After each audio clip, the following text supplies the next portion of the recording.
Hi guys, so it's been about 12 days since I posted anything on YouTube, and that's because I was preparing for school. And like you can see, that's my ID card. I'm currently in school now, Boa University. Am I excited? Nope, but I mean, what can I do? And yeah, the reason I'm under an umbrella is because the sun is scorching. So let's get into today's video. Alright, so today I want to talk about something that I think is really important, and something that I believe is really common amongst people as it pertains to goals and building a habit or a skill or a craft or anything, and that is as it pertains to seeing progress. So you'll notice that I mean a lot of people have been in these cases where they are working on something, let's say gym for example, working out, and then they've worked on it for so long. They go to gym and they've been in gym for 3 months, they go to gym for 6 months, and they just give up. Why? Because they're not seeing the results they want, they're not seeing the gains, and they look at other people that have those gains. They're like, oh my god, he's so fit, see his muscles, see his abs, see everything, and I've been working for 6 months, 8 months, I've not seen anything, and then they give up. And it's something similar to it's something that's similar to almost everything we do as it pertains to, okay, I want to be proficient in this particular thing, whether it's learning a skill, whether it's being good at something. And James Clear actually talks about this in his book Atomic Habits, and he calls this point, this point of frustration, this point where you give up, as the value of disappointment. And what the value of disappointment basically means is that particular point you get to, that you give up on everything you're doing just because you're not seeing progress. And it's really funny because the way we see progress, we always want to see progress fast, and that's something I've actually noticed about a lot of people. So you're working on, okay, I think I'm just going to use fitness for now. So you want to have a really lovely, or you want to build strength in the gym, and then you expect to see your results in 6 to 8 months. I don't think that's possible, because people who have been there for so long, been there for 5 years, 6 years, and you want to see your gains in 8 months.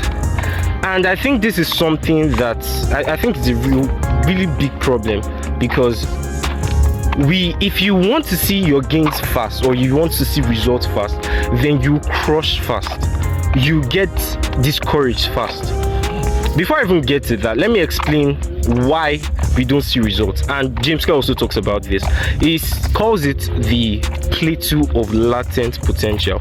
And what the plateau of latent potential is, I'll just give an analogy. So for example, I think the melting point of ice is about 0 degrees Celsius. So once it hits 0 degrees Celsius, that is when it starts to melt. Put an ice and then I melt it.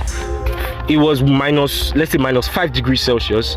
I melt it to -4, -3, -2, -1. Remember, it starts melting at 0 degrees. That's when it has the ability to melt.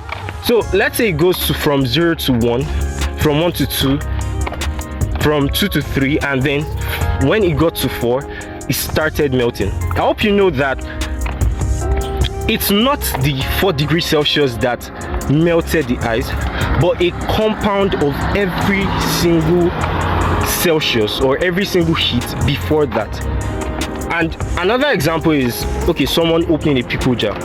So for example, if 5 people were to open a pickle jar, one person tries, fails, another person tries, fails, and then the third, the fourth, and then the last person tried and he actually got it, you will agree with me that the strength that opened the pickle jar wasn't his strength alone, but the compounding strength of every single one of them.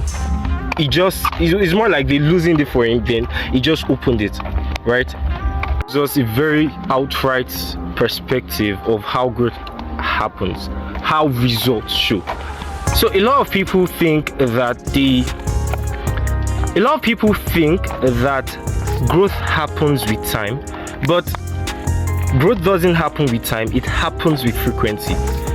It's not about how long you do a particular habit or a particular skill, it's about how often you do that thing. So it's possible that you may be learning your craft for so long, but how often do you actually do it? You've been going to gym for a year, but do you go 5 times a week? Do you spend time in the gym? Do you just go for 30 minutes and then go out, or you actually spend 1 hour every single day, or at least 5 times a day? I mean, I think it's only someone who does this particular thing that can meet mouth and say, I've not been seeing results. And what I want to share with you is just how exactly to go about this. The first thing is acknowledge that it will take time. Genuinely, just acknowledge that this particular thing that I'm working on will take time. And the second thing is keep going. Like, genuinely, just keep pushing, keep trying, keep doing what you're doing, keep learning that skill, keep going, keep adding reps, keep going to the gym, keep doing what you're doing. Because it's more like, let me give a graphic image of what I'm talking about. So for example, you go to a person's house. I'm very sure a lot of us have this one friend where we go to their house and we knock on their door. The first time they don't answer, it takes about 10 knocks. I hope you know that the 10th knock is not what opened the door or what they heard, but it was as a result of every single knock that actually made them to open the door. So it was like it was disturbing them, and then they just came and said, oh yeah, just enter, right? And what I want you to understand is, and it's a mindset that really helped me, wait 1 year to see progress and wait 5 years to see results. See, if you go by this mindset that if I'm working on anything at all, I just need to wait for 1 year to see progress. I just need to wait for 1 year for the habit to actually stick to me, and then wait 5 years to actually see mastery of what I'm doing. Now let me leave you with this example. You going on this journey of developing that particular thing you are developing is more like building a house. So you notice that you go past the house, you don't see anything, or you go past the land, you don't see anything. Then at some point you see the foundation, then you go up about it again in like maybe 2 months, and then you see the walls again, you see the roof again, you see windows, you see doors, and you go to that particular building again in like a year, and you notice that, oh my god, it's actually completed. In your head you understand that it's not the putting of, or it's not the finishing of anything that actually completed the building, but you saw progress from where it started to where it is now. So what I'm driving at is this, that it's not that you're not making progress, it's just that you've not knocked on that door as much for you to see the result of what you're doing. So in essence, keep going, keep pushing, and wait 1 year to see progress, wait 5 years to see results. Thank you for watching.